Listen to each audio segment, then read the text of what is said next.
la question est, et elle est très importante ici, c'est que le Hamas se resitue au centre de la résistance palestinienne et Hmm. de l'ensemble des mouvements palestiniens.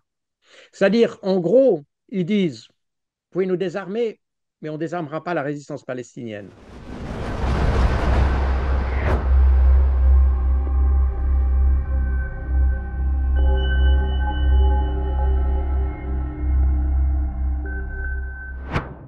Bonjour à tous, chers abonnés d'Omerta, chers abonnés de notre chaîne YouTube et également les abonnés de l'application Omerta, également les lecteurs aussi du magazine. Je rappelle le dernier numéro, le numéro 10 des magazines Omerta qui est actuellement en vente. Congo, silence on tue, consacré évidemment à l'Afrique des Grands Lacs, un sujet majeur dont on parle peu et sur lequel Omerta a décidé de se pencher en cet automne. Je suis très heureux aujourd'hui de recevoir Jacques Beau, ancien officier de renseignement de l'armée suisse, qui est intervenu à plusieurs reprises sur notre chaîne Omerta, très souvent sur l'Ukraine. Jacques, vous avez écrit au moins cinq ouvrages depuis le début du conflit. Aujourd'hui, on va surtout parler d'Israël et de Gaza. Et je rappelle votre ouvrage aux éditions Max Milo, Tempête d'Al-Aqsa, sur le sujet, un ouvrage très nourri, très intéressant, sur lequel une somme sur le conflit israélo-palestinien. Et donc c'est à ce titre que je vous reçois aujourd'hui, en ces heures un peu exceptionnelles. Moi je ne sais pas si vous avez beaucoup dormi cette nuit, Jacques. Moi je me suis levé à plusieurs reprises pour regarder l'état d'avancée des négociations à Sharm el-Sheikh en Égypte. Alors, l'heure est historique, le moment solennel, les étoiles semblent s'aligner au-dessus de la bande de Gaza. D'abord, quel est votre sentiment sur ce débouché qu'on n'attendait pas? Et est-ce que vous croyez que ce plan Trump, ce fameux plan Trump, va aller au bout? Alors, permettez-moi d'exprimer un certain scepticisme malgré tout. Alors, je vois qu'il y a une volonté du côté palestinien, très clairement. Et d'ailleurs, les éléments du plan dont nous discutons aujourd'hui sont des éléments qui avaient déjà été esquissés par le Hamas il y a bien longtemps. Donc, du point de vue palestinien, on est sur une position qui a toujours été favorable à une négociation. D'ailleurs, je vous rappelle que les événements du 7 octobre 2023 sont apparus parce que Israël avait cessé, avait stoppé net, interrompu un processus de négociation. Donc, du côté palestinien, il n'y a pas vraiment de surprise et ça fait très longtemps qu'ils sont sur une volonté de négociation. On pourra revenir sur cette question du 7 octobre puisque ça fait maintenant 2 ans que ça s'est passé, mais donc du côté palestinien, on est sur cette position. Du côté américain, je pense qu'il y a... Hop là, pardon, on Pas de m'interrompt. souci. Du côté israélien, par contre, on voit un peu moins de bonne volonté, dans la mesure où, d'abord, dès que Donald Trump... pardon, je reviens du côté américain, pardon, excusez-moi, Pas de j'ai été souci. interrompu par mon téléphone. Le fil des réflexions s'est un peu brouillé. Pas de Euh, souci. les Américains, et c'est évidemment Donald Trump essaye il a probablement dans son viseur le prix Nobel de la paix, bien que a priori ça semble un peu compromis, mais il a, semble-t-il, cette idée, et il a l'idée au moins d'essayer d'atteindre quelque chose. Je vous rappelle que c'est lui qui avait essayé en janvier de cette année, au moment de son arrivée, il avait fait un peu le même coup que Ronald Reagan avait fait à Hmm. Jimmy Carter sur la libération des otages en Américain. Hmm. En Téhéran. Iran. Et Donald Trump a fait le même coup cette fois-ci pour arriver sur la scène avec un petit succès diplomatique au moment même de son inauguration. Et donc, euh, on a du côté américain une espèce un intérêt pour avoir un succès plus que pour avoir la paix. Ça, c'est toujours un peu ce qui me dérange avec Donald Trump, parce qu'il est prêt à imposer la paix par la force. Hmm. Or, la paix ne s'impose pas par la force. La paix, elle doit être acceptée des deux côtés, et c'est la raison pour laquelle, dans un processus de négociation, ce qu'on appelle négociation, c'est pas dire accepter ma position, etc. Non, c'est d'essayer d'amener les positions de l'un et de l'autre à se rapprocher au fil des négociations pour que finalement on arrive à une situation qui soit pour les uns et pour les autres une situation de compromis. Et comme on le disait chez nous en Suisse, en tout cas dans les affaires étrangères, que j'ai été conseiller militaire des affaires étrangères pendant un moment, on disait un bon accord, c'est un accord où les deux acteurs ou les deux protagonistes sont insatisfaits. Voilà, c'est un peu ça. Et donc, les Américains, la manière de Trump d'approcher ça, c'est d'imposer un changement. Et ça, c'est un peu ce qui me fait peur dans cette histoire, c'est qu'il a essayé un peu de faire passer ce traité au forceps. Et quand on étudie la genèse de ce plan en 20 points, on s'aperçoit qu'effectivement, Trump a essayé de pousser. On a vraiment cette idée de forceps pour faire accoucher le bébé, si vous me passez l'expression. Mais au moins, il y a quelque chose qui se fait du côté américain, et ça, il faut le reconnaître aussi. Du Alors, côté israélien, en revanche, il y a le problème que jusqu'à maintenant, ils n'ont jamais, comment dire, mis en œuvre un plan de paix. Jamais. Ils n'ont jamais respecté ce qu'ils avaient signé. On l'a vu avec le Liban l'année passée et cette année, bien sûr. On l'a vu avec la Syrie, même si là, il n'y a pas d'accord formel, mais un accord tacite avec les nouvelles autorités syriennes. On a vu qu'ils sont empressés de les bombarder alors qu'ils avaient aidé à faire le changement de régime. On a eu le problème de l'Iran, où là, effectivement, on a carrément une rupture des négociations. On a vu les différentes tentatives d'éliminer, ce qui n'est pas nouveau d'ailleurs. Quand dans mon livre, le livre que j'ai derrière moi ici, Déluge d'Al-Aqsa, je raconte l'historique des négociations entre Palestiniens et Israéliens. Et on s'aperçoit que dans toute l'histoire, aujourd'hui on met un peu l'accent là-dessus, en réalité dans toute l'histoire des rapports entre Israéliens et Palestiniens, les Israéliens ont systématiquement assassiné ou éliminé les protagonistes d'une négociation, durant les processus de négociation. Et c'est d'ailleurs, en gros, dans les années 2000, c'est ça qui a provoqué l'émergence du terrorisme en réalité. hmm, Parce que pratiquement tous les mouvements palestiniens étaient prêts à négocier. Et on hmm. l'a vu à très nombreuses reprises, en particulier avec lorsque Yasser Arafat a été accueilli à l'Assemblée générale des Nations unies en 1974 ou 73, 1914, me semble-t-il. Toujours est-il que du côté israélien, c'est là où j'ai les doutes, puisque même Netanyahou a dit qu'il ne respecterait pas les clauses du contrat, du traité, et on sait qu'en Enfin, interne, pour le moment, il s'en réjouit, là.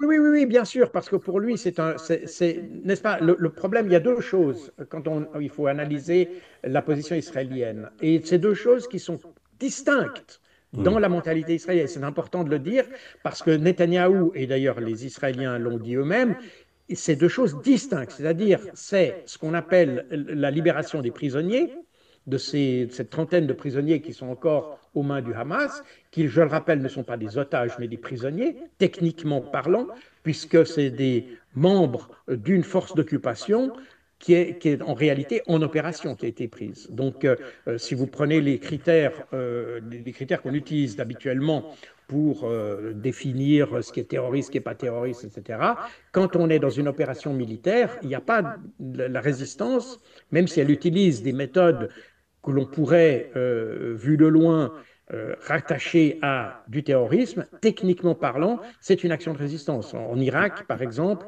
ceux qui combattaient les forces d'occupation américaines n'étaient pas considérés comme terroristes. Mais là, quand même, dans le niveau, en termes d'otages, est-ce qu'on peut considérer des bébés, des femmes, des enfants comme faisant partie de cette définition de Il n'y a combattants, pas eu ça. d'occupants, Il n'y a quand pas eu même? ça, et ça c'est important de le dire aussi. Vous avez eu d'ailleurs les témoignages qui ont été rapportés par la presse israélienne. C'est que beaucoup des civils Hmm, qui sont partis avec beaucoup d'entre eux, alors je ne dis pas probablement pas tous, mais beaucoup d'entre eux ont été sous la protection du Hamas contre leurs propres forces. Et on a vu comme on a dans les témoignages qu'on a eus, donc on parle du 7 octobre, hein. hmm, On parle du 7 octobre, on a des femmes qui ont dit, j'étais sous, le gars du Hamas m'a dit, ne vous inquiétez pas, on va vous protéger. hmm, Et ils étaient protégés des tirs israéliens. Toutes les Enfin, elles n'ont pas toutes dit ça quand même, hein. Il y en a quand même qui disent avoir été violées, qui ont Non, subi non, quand non, même il y des a eu, traitements. il y a eu Si, il y a quand même aucun eu des viol qui a été témoignages. Non, reconnu. mais Non, je non. parle dans la détention. Enfin, moi, j'ai écouté quand même certains témoignages. Ça me semble pas, erroné de penser qu'elles disent la vérité. Il n'y a eu aucun viol qui a été retenu par, d'ailleurs, le procureur israélien qui a été chargé d'instruire ça n'a retenu aucun viol durant ces journées. Et alors, il y a des gens, il y a notamment des Français ou des Françaises qui Hmm, ont raconté des tas de choses, mais qui n'ont jamais été démontrées de quelque manière que ce soit. Le 8 octobre, le Hamas a offert à Israël de reprendre les femmes et les enfants parce que ça ne les intéressait pas. Et c'est Israël qui a refusé. hmm. C'est Israël qui a refusé. Et ça, c'est parfaitement documenté. Et c'est là où on a eu ces premières vagues de personnes qui ont été rendues, restituées et qui d'ailleurs ont témoigné du fait qu'elles ont été très bien traitées. D'accord. Et, Alors, et il faut savoir que le Hamas a une unité qui est dévolue comment dire, la garde, mais aussi la protection, c'est très hmm, important, des personnes prisonnières. Et il y a eu des témoignages qui sont d'ailleurs assez poignants de personnes israéliennes, alors, une fois qu'elles ont été libérées, où elles ont raconté que même les soldats du Hamas, les combattants du Hamas, les avaient protégés de leur corps contre les bombardements israéliens. Et ça, il y a de très nombreux exemples de ça. Simplement, ce qui s'est passé, c'est que le gouvernement israélien a interdit à ces témoignages d'être publiés parce que précisément, ils donnaient une bonne image du Hamas. Et il y a eu une interdiction qui a été émise d'ailleurs très rapidement après le 8 octobre, après que ces premières femmes qui ont été libérées, une des premières d'ailleurs qui s'est exprimée, c'est une vieille dame qui a été libérée très rapidement. américaine, je crois. Pardon? Américaine, qui avait la double nationalité, je crois. C'est Pas celle-là. possible. En tout cas, elle avait un Qu'ils avaient nom libérée très pour faire israélien. plaisir à Donald Trump. C'est, Hmm. on parle d'avant Donald Trump. Ah, d'accord. Ok, ok. On parle Très bien. d'octobre 2023. Hmm. Et elles ont été libérées et elles ont parlé dans la presse et la presse israélienne a pris ces reportages. Le gouvernement ne s'attendait pas du tout à ce que ces témoignages soient aussi favorables, entre guillemets, au Hamas, parce que ces femmes ont dit Hmm. qu'elles avaient été traitées comme des princesses. Comme des Hmm. princesses. Donc, je pense que là, on a créé un narratif autour de ça parce qu'il fallait montrer que c'était des otages. Les Israéliens, pardon, les Palestiniens, le 7 octobre, ont attaqué les forces qui se trouvaient dans ce qu'on appelle l'enveloppe de Gaza. L'enveloppe de Gaza est une zone militarisée autour de la zone de Gaza dans lequel, dans lequel vous avez la juridiction de euh, division, ce qu'on appelle la division de Gaza, qui est une division composée de plusieurs brigades dont la mission exclusive est de surveiller ce qui se passe dans Gaza. Oui, et ils ont pris en otage aussi des militaires. Ça, on ne l'a pas souvent souligné, mais il y en a eu qui ont été pris en otage à Gaza. Des militaires israéliens. Qui a été pris dans Gaza, c'est possible, mais enfin, de toute façon, ils ont été pris dans cette enveloppe dite de Gaza. Hmm. Et je vous rappelle que selon le droit international, Gaza est une zone occupée. Hmm. C'est une zone occupée et si vous voulez, c'est un peu comme dans une prison où vous avez les gardiens qui regardent depuis les murs de la prison et qui tirent sur ceux qui fautent à l'intérieur Alors, de la prison. On a exactement la même situation et c'est comment entre guillemets, otages qui étaient pris par la masse viennent tous de cette zone militarisée. Ils font donc tous partie des troupes d'occupation, si vous voulez, de la bande de Gaza. Donc, ils ne sont pas, techniquement, ce ne sont pas des otages. Alors, je veux en revenir quand même, je ne veux pas trop nous éloigner du plan de Trump, puisqu'on arrive au processus final, justement, avec cette libération annoncée. On ne sait pas si ça va être 72 heures, il faut que les choses... Mais enfin, a priori, à midi, le cessez-le-feu, aujourd'hui, va être signé, va être donc officiel, et les libérations d'otages vont avoir lieu à partir du moment où l'armée israélienne va se replier sur des lignes définies. Bref, est-ce que vous ne croyez croyez pas que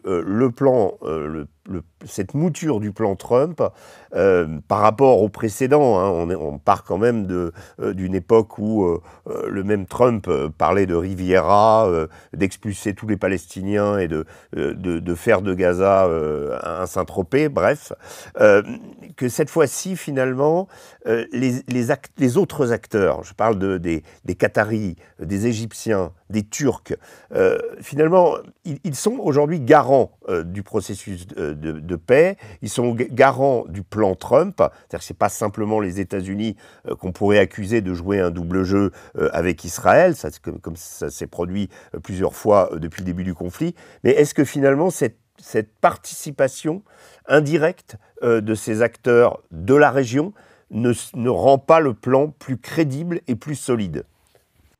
Oui et non. C'est-à-dire que d'abord, il faut comprendre comment le plan s'est créé. D'abord, on parle aujourd'hui d'un plan de 20 points, mais en réalité, au départ, c'est un plan de 21 points.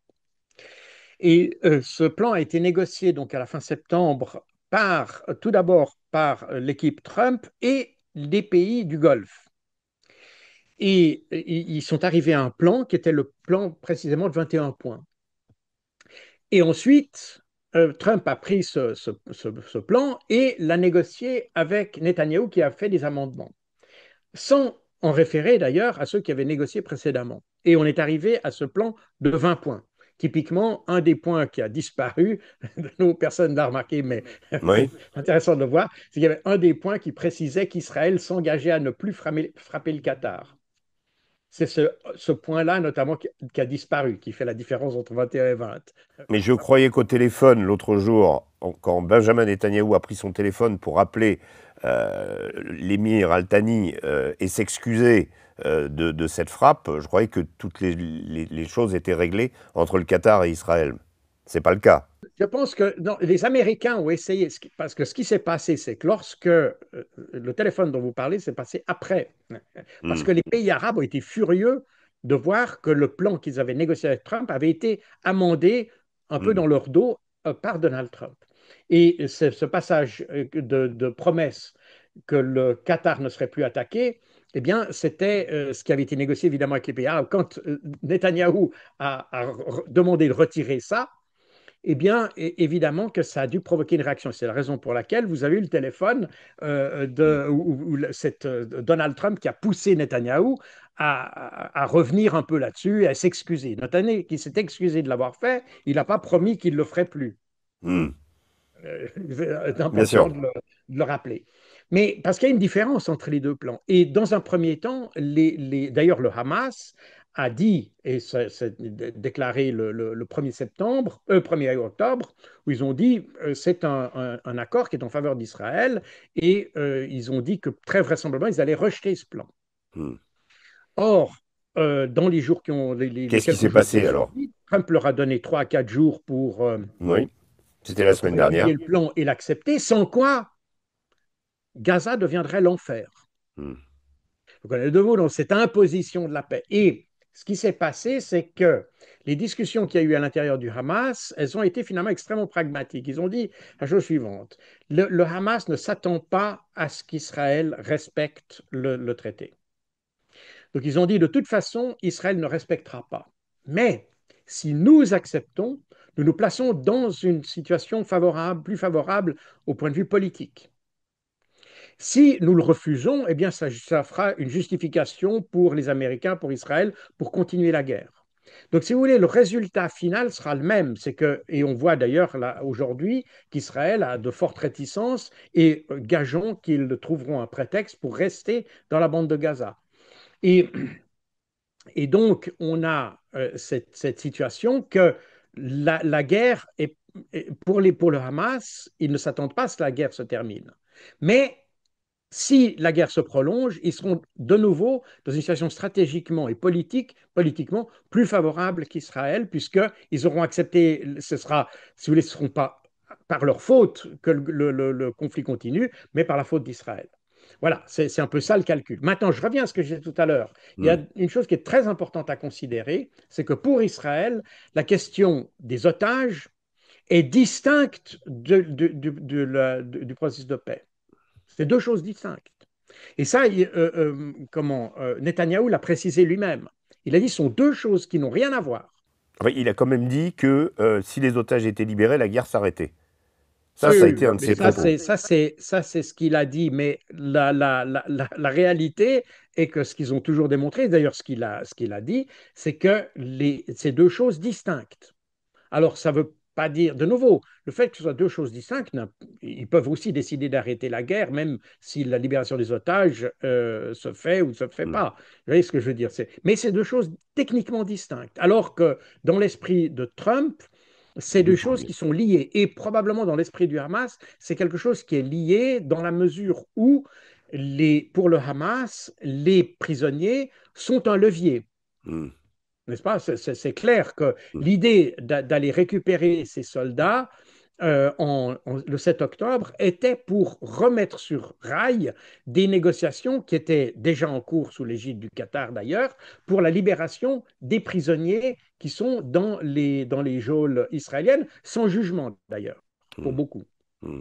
Donc, il y a ceux qui ont été jugés, bon, ça c'est une chose, mais il y avait à l'époque à peu près 3000 personnes Mm. qui étaient, qui étaient emprisonnées sans aucun jugement depuis même des années, y compris des femmes, des enfants, etc., qui eux répondent alors à la définition de otages, puisqu'il s'agissait de faire pression sur les familles pour les empêcher d'adhérer au Mm. Fatah ou à je ne sais pas quoi.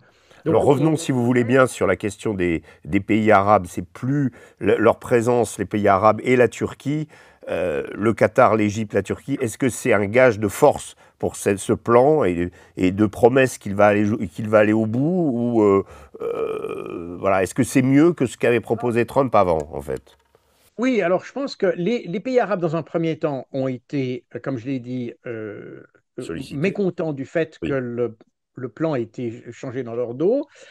Le Hamas l'a accepté et les pays arabes ont donc salué cette décision du Hamas. Et ça veut dire que les pays arabes endorse en anglais ou comment on dit, Oui, ont endossé oui.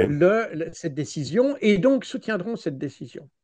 Mais je pense que du point de vue arabe, aujourd'hui plus qu'avant, il y a une certaine méfiance à l'égard de la situation en Israël et on a bien vu d'ailleurs les appels à la fois de l'Égypte mais aussi d'autres pays pour avoir une coalition militaire pour se protéger contre Israël. Il ne faut pas oublier que le plan de paix qu'on voit aujourd'hui s'est développé dans un contexte de défiance toujours plus grande des pays de la région qui autrefois étaient considérés plus ou moins comme au mieux neutres, voire amis, Mm. enfin pas amis, parce que je ne pense pas qu'ils étaient toujours amis, mais relativement neutres par rapport au conflit palestinien et relativement neutres par rapport à Israël, surtout pour plaire à leurs alliés américains. Mm. Mais aujourd'hui, les Américains n'ont plus les mêmes leviers dans la région. Aujourd'hui, on a manifestement des pays comme la Chine notamment qui ont beaucoup plus de leviers et on le voit d'ailleurs dans l'équipement militaire, par exemple, de l'Arabie saoudite et d'autres régions. On l'a vu également avec l'accord qui a été passé l'accord de défense qui a été passé entre l'Arabie saoudite et le Pakistan.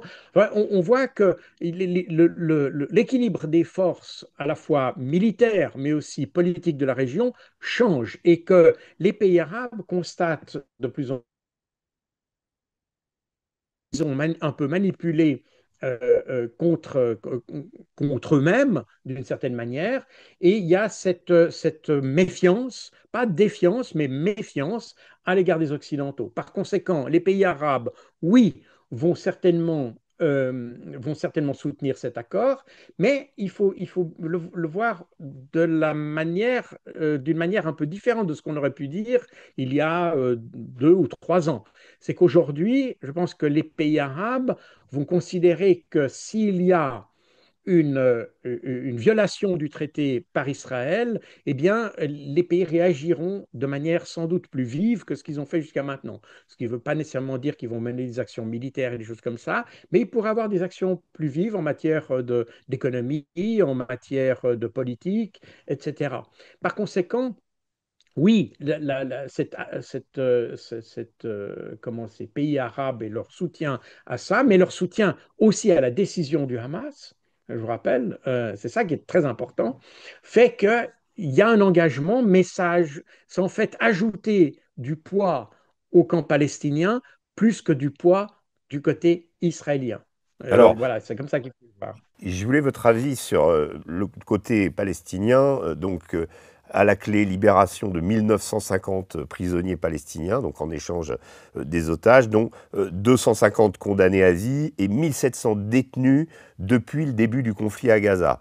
Euh, au moment de son départ en janvier dernier, on l'a un petit peu oublié, mais l'ancien secrétaire américain Anthony Blinken, qui avait été très impliqué dans les négociations tout au long du conflit, avait estimé, il avait lâché cette petite phrase, que le Hamas avait déjà reconstitué son potentiel de combattant d'avant le 7 octobre. C'est-à-dire que toutes les pertes que le Hamas a pu endurer avaient déjà été remplacées par d'autres. Est-ce qu'il n'y a pas un risque, finalement, qu'avec ces prisonniers relâchés, la force de l'organisation, finalement, ne va pas diminuer, ce qui rendra immanquablement plus difficile son désarmement. Il ne faut pas oublier que pour le moment, le Hamas n'a toujours pas officiellement donné son accord pour son désarmement et que c'est un des objectifs d'une des prochaines phases de ce plan. Donc est-ce que là, finalement, il est crédible aujourd'hui d'imaginer que le Hamas cède les armes et finalement renonce au pouvoir à Gaza? Tout d'abord, il faut bien comprendre ce qu'on entend par désarmement, parce que quand on regarde la réponse du Hamas, on s'aperçoit qu'ils ne disent pas qu'ils ne doivent pas être désarmés. C'est pas tout à fait Mais ça. ils disent pas qu'ils doivent La être réponse- désarmés non plus. Hein. Pardon? Ils disent pas qu'ils doivent être désarmés non plus. Non, non, non, non, non, c'est pas la Oui. question. La question est, et elle est très importante ici, c'est que le Hamas se resitue au centre de la résistance palestinienne et Mm. de l'ensemble des mouvements palestiniens. C'est-à-dire, en gros, ils disent, vous pouvez nous désarmer, mais on ne désarmera pas la résistance palestinienne. Donc c'est un jeu de mots. La réponse du Hamas est absolument un génie d'ingénierie rhétorique. Hein. Ils ont parfaitement maîtrisé le langage. Et il faut voir évidemment, en Europe, on n'a pas vu ça, voulu voir ça comme ça. Il faut le voir sur les sites arabophones où il y a effectivement une analyse de la réponse du Hamas qui est extrêmement subtile et qui explique d'ailleurs probablement pourquoi les pays arabes se sont joints ou ont Oui. endossé la réponse du Hamas. Donc la question du Hamas, et je pense que le Hamas a peut-être compris qu'à un moment donné, le Hamas en tant qu'organisation pourrait disparaître, mais que la résistance ne disparaîtrait pas. Donc c'est l'élément très important. Et d'ailleurs, ça fait partie d'une conditionnalité de la réponse du Hamas, comme je l'ai expliqué tout à l'heure, dans sa réponse. Donc la réponse du Hamas est très habile à Trump. Ils ont dit, oh, on est très content de votre plan de paix. Merci à M. Trump. D'ailleurs, il remercie Il le M. remercie, oui. Trump de l'avoir fait. Hein, ça, c'est très important. Ouais.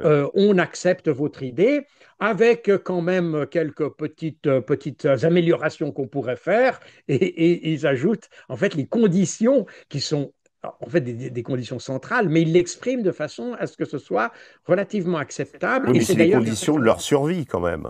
pardon, C'est les conditions de leur survie derrière la les résistance conditions de la survie palestinienne. des Palestiniens, Oui, pas mais simplement du Le Hamas. Hamas va pas se fondre. Ce que je veux dire, c'est que dans l'effectivité, dans la déclaration, on va pas voir le Hamas rendre les armes. C'est ça que vous êtes en train de nous dire. Non, ça, bien entendu pas, mais ils l'expriment de manière beaucoup plus subtile parce qu'ils savent que c'est une condition que, et c'est d'ailleurs un peu l'erreur des Occidentaux d'avoir considéré que le Hamas était la résistance. Hmm. Parce qu'en réalité, la résistance est bien plus que ça. Et le fait de vouloir, le Hamas attire un peu les feux sur lui d'une certaine manière, en disant oui, oui, vous pouvez nous désarmer. Enfin, c'est pas ce qu'il dit hein, textuellement. Hmm. Non, Je non. réinterprète le langage, se dire vous pouvez nous désarmer, mais ce ne sera pas la résistance palestinienne. Hmm. Et ça, c'est extrêmement subtil parce que ça veut dire que on peut négocier ça, mais on négociera jamais le fait que la résistance palestinienne soit désarmée. Et ça, c'est très important parce que on a précisément dans notre discours, et quand vous parlez au jeu de la question palestinienne, c'est toujours le Hamas. Hmm. Parce qu'on a repris la logique israélienne en Europe. Alors que pour les Palestiniens, le Hamas n'est qu'une des composantes. Hmm. Mais d'ailleurs, le Hamas parle dans son communiqué des autres factions militantes présentes dans Gaza.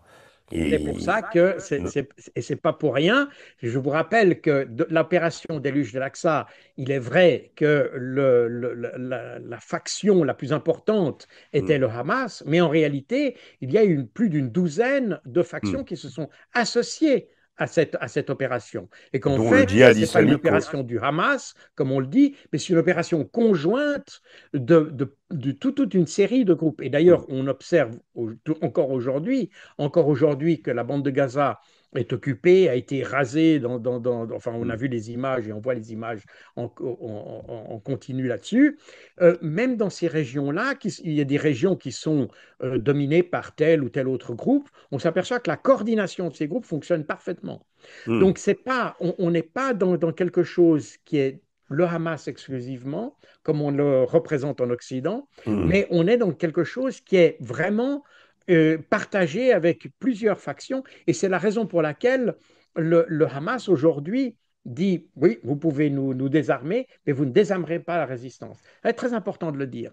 Ça, c'est un premier élément de réponse. Le deuxième est que lorsque on parle du nombre de prisonniers qui seront relâchés par Israël. Alors, je ne connais pas le dernier état des informations. Ce que j'ai vu en dernier, c'est que maintenant Israël revient en arrière sur la question de libérer des prisonniers qui auraient été condamnés pour des crimes de sang. mm, Alors, est-ce que c'est dans les 250?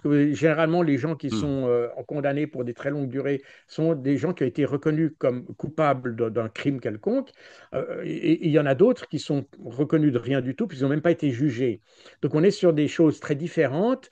Et ceux qui ont été jugés, condamnés pour des crimes de sang, ne seraient pas libérés. Mais de nouveau, on est dans comment dire, dans ce flou artistique qui est entretenu par le gouvernement israélien pour différentes raisons, pas seulement pour des raisons euh, par rapport à la négociation, mais aussi par rapport à sa propre législation. Parce que les otages, par exemple, ou les prisonniers qui seraient palestiniens, donc en Israël, qui seraient libérés, et pourraient déclencher des actions juridiques contre le gouvernement de la part des familles des victimes des attentats. D'accord. On est Mm. dans un système Oui. juridique où Alors, il y a un prisonnier dont on parle beaucoup, c'est Marwan Barghouti. S'il est libéré, donc un historique du Fatah, s'il est libéré, est-ce que vous imaginez qu'il pourra jouer un rôle dans l'avenir de l'autorité palestinienne, de l'État palestinien s'il existe un jour? C'est qu'on place beaucoup d'espoir sur ses épaules. alors, évidemment, et ça rejoint un petit peu la question que vous avez évoquée tout à l'heure, disons, je pense que si on s'imagine que les 1000 ou même 2000 prisonniers qui sont libérés par Là, pour le moment, j'ai Israël. 1950. Hein. Oui, Voilà. oui, Mm. d'accord, mais disons, je ne sais Mm. pas combien ce sera au final, mais même si on pense que ça va changer l'équilibre des forces, je pense qu'on se trompe un petit peu. La résistance palestinienne, elle s'alimente de l'action israélienne et elle n'a pas besoin d'avoir des prisonniers additionnels pour ça. Mais naturellement, que ça va renforcer en tout cas l'esprit de la résistance. Et des gens comme Barouti, qui sont maintenant des gens qui sont quand même depuis plusieurs décennies en prison, Mm. sont des gens qui sont des figures devenues symboliques. Et probablement qu'ils vont, je ne sais pas s'ils vont prendre un rôle opérationnel dans la résistance, mais le fait qu'ils soient libérés deviendra une victoire très symbolique pour la résistance palestinienne. On va voir combien de temps il reste en vie après. Ça, c'est de nouveau une question qui mérite d'être posée, ceci étant. Mm. Mais vous savez, on est dans un contexte où les situations, je pense qu'il serait une erreur de penser qu'Israël est un pays qui réagit comme un pays européen normal. Mm. C'est un pays qui considère, et d'ailleurs Bezalel Smotrich l'a dit lui-même, il a dit Donc, le ministre Israël est des un pays qui était Finances, au-dessus du droit international. droite religieuse de Netanyahou. Droite religieuse de Netanyahou, oui, Ah, oui, de allié de façon, Netanyahou, de la droite religieuse, et qui lui permet de se maintenir au pouvoir.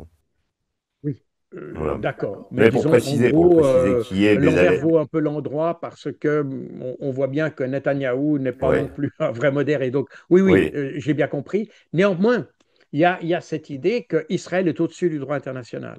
Hmm, D'ailleurs, pour eux, ils considèrent que le droit international ne s'applique pas à eux. hmm. Et c'est quelque chose qui est très différent de ce qu'on a dans les pays européens, même si on n'applique pas toujours le droit international nous-mêmes, mais au moins on ne le dit pas comme ça. Alors Jacques Beau, il y a le droit international, il y a aussi la justice israélienne qui attend Netanyahou au coin du bois. Est-ce que vous pensez que ce processus, s'il va au bout et s'il y a la paix, ça met en péril la carrière de Netanyahou, son maintien en tant que Premier ministre? On sent bien d'ailleurs qu'il veut profiter de l'effet de Trump. D'ailleurs, il l'a invité hier soir, se sont parlé au téléphone, à venir s'exprimer devant la Knesset dès dimanche. Donc, comment ça va se jouer? Est-ce que son maintien au pouvoir va pouvoir se faire, même s'il y a la paix? Écoutez, Netanyahou est un fin renard je doute, enfin, j'imagine que si nous posons la question, c'est un peu y répondre parce qu'il il s'est certainement posé la question avant nous et il a Ah, certainement trouvé des réponses avant nous. Et oui. par conséquent, disons que personnellement, je ne parierais pas sur le fait que la paix signe la fin de Netanyahou. Je ne suis pas tout à fait. Enfin, je n'en sais rien, je n'ai pas de boule de cristal, peut-être que ce sera le cas, je pas. Mais je pense que Netanyahu est certainement quelqu'un qui a déjà réfléchi à cette éventualité et il saura d'une manière ou d'une autre éviter que ce soit sa fin politique. Mais est-ce que vous le voyez par exemple lancer une offensive contre l'Iran? Parce que c'est quand même quelque chose dont on parle. Alors, ça fait partie des choses qui sont dans son arsenal, mais y compris, vous savez, je pense que on parle combien de fois on a parlé de plan de paix entre les Palestiniens et les Israéliens.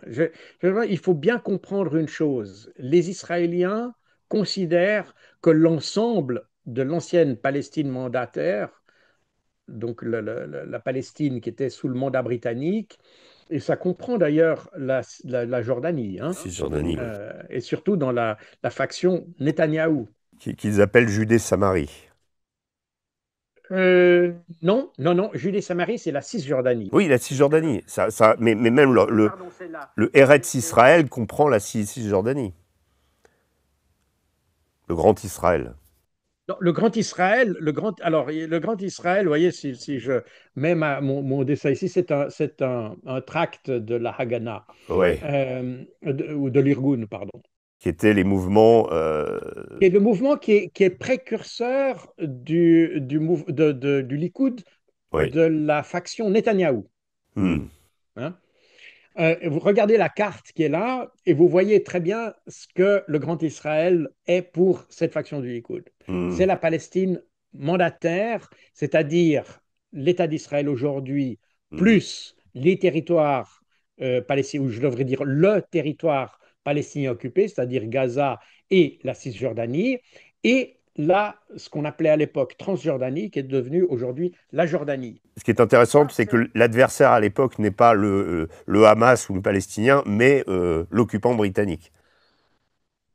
L'adversaire à l'époque était moins. Il y avait l'occupement britannique, il y avait aussi les Arabes, il y avait tout ça en réalité. C'était un ensemble. Là, quand on est Bref. dans Hmm. à cette époque-là, on est effectivement avec tout ce qui était occupant. D'ailleurs, enfin bref, on ne va pas entrer dans Oui, des oui, détails oui. historiques qui pourraient être Ça nous prendrait des heures. gênants pour certains. Mais on va. Non, c'est ça la réalité. Donc, les Israéliens, surtout la faction du Likoud de Netanyahou, qui n'est pas religieuse d'ailleurs, hein, Hmm. c'est un mouvement laïque Hmm. qui prend ce qu'il peut Oui, d'éléments de oui. religion, mais c'est essentiellement un mouvement laïque. Et, et pour eux, l'ensemble du territoire appartient aux Israéliens, point final. Hmm. Par conséquent, penser qu'un accord de paix comme ça va durer dans le temps, je pense que c'est un peu une illusion qu'on se fait. Hmm. Et c'est un petit peu, d'ailleurs, c'est l'illusion, c'est ce qu'on a, c'est l'erreur que les Occidentaux ont fait depuis le début pratiquement. Hmm. Les Israéliens ne mettront jamais cet état de fait. Alors, Netanyahou pourra certes lancer une opération contre l'Iran et créer des situations où Israël se trouve dans une situation d'être menacé, d'être directement menacé, et du coup, ça le maintient lui au pouvoir. Alors ça, c'est pas du tout impossible, hein, ça a été un peu sa stratégie jusqu'à maintenant, mais ça ne se limite pas à l'Iran. Hmm. La signature d'un accord de paix en interne, interne, je veux dire par Oui, là, entre Palestiniens et et israélien. Israéliens, Hmm. n'empêchera pas du tout Netanyahou de trouver une excuse pour ne pas remplir ça. D'ailleurs, on l'a vu même avec le Liban, le Sud-Liban, qui maintenant d'ailleurs est considéré par le gouvernement ou des membres en tout cas du gouvernement israélien comme faisant partie, étant des jure partie Hmm. d'Israël. Donc on est avec un État qui a une image de comment dire, son extension territoriale qui n'est pas, qui ne coïncide pas avec ce que dit le droit international. C'est la raison pour laquelle je vous rappelle qu'Israël n'a toujours pas défini ses frontières. Hein, Hmm. et ça depuis le 13 mai 1948, où ceux qui ont les architectes de l'indépendance Hmm. israélienne ont refusé de définir les frontières, parce Hmm. qu'ils savaient très bien que ces frontières s'étendraient jusqu'aux frontières de la Palestine mandataire, et y compris d'ailleurs la Jordanie. C'est un peu la raison pour laquelle les Jordaniens restent extrêmement prudents dans cette affaire, parce qu'ils savent qu'ils sont les prochains en ligne de mire. Donc, on est avec un pays qui est de manière presque inhérente, si vous voulez, qui ne respectera pas les accords de paix. C'est ça qui est un peu le côté un peu désagréable de toute cette histoire, c'est qu'on n'a pas un gouvernement qui est de bonne foi par rapport aux institutions que l'on connaît internationalement. Hmm. Il est de bonne foi simplement par rapport, enfin de bonne foi, c'est une façon de parler, mais il est uniquement dirigé par ses propres croyances, sa propre idéologie. Point Hmm. final. Tout le reste n'est que bavardage pour eux. Par conséquent, Netanyahou trouvera certainement un moyen de se maintenir au pouvoir. Alors ça, je lui fais confiance pour ça. Mais ça se fera certainement au détriment de la sécurité régionale. Et c'est là où l'importance des pays arabes est importante, puisque je vous rappelle que l'Arabie saoudite a évidemment renoué des liens sous l'égide d'ailleurs de la diplomatie chinoise, renoué des liens avec l'Iran, Hmm. et que par ailleurs, j'ai parlé tout à l'heure de cet accord de défense avec le Pakistan. Par conséquent, on a un pays arabe qui tend à se, comment dire, reconfigurer autour d'un équilibre des forces qui, sur le plan global, se dirige, ou plutôt à montrer l'émergence du monde non occidental, Hmm. appelons-le comme ça. Et c'est ça qui maintenant va jouer de plus en plus un rôle déterminant dans la manière dont la réponse à Israël sera apportée. On s'approche toujours plus du moment où les pays arabes pourront dire, eh bien, on prend une action décisive contre Israël. Et que les États-Unis ne seront même plus capables de répondre à ça. Même aujourd'hui, d'ailleurs, on voit que les Américains ont de plus en plus de difficultés, à la fois économiques, politiques en interne, euh, et militaires même, à répondre à tous les défis qu'ils se sont créés eux-mêmes, d'ailleurs. Et par conséquent, on pourrait avoir une situation, alors ça ne veut pas dire que ça va être demain, hein, ça ne veut pas dire que ce soit dans une année ou dans 2 ans, mais on s'approche toujours plus de cette situation où les pays arabes ont la balance de l'équilibre des forces, si vous voulez, au Moyen-Orient penche en faveur Les pays arabes. du bloc eurasiatique, appelons-le comme ça. Très bien. Ça sera le mot de la fin, Jacques Beau, le temps file. Merci beaucoup d'avoir été avec nous aujourd'hui pour cet éclaircissement sur la première phase du plan de Trump qui, au moment où nous parlons, est en train d'être signé et potentiellement mise en application dès ce week-end. Merci à vous d'avoir été présents sur Omerta. Quant à vous, j'espère que cette émission vous a plu et que vous reviendrez plus nombreux encore la prochaine fois pour un grand entretien, nouvelle édition du Grand Entretien. D'ici là, je vous souhaite une excellente journée à tous et je vous dis portez-vous bien. À bientôt.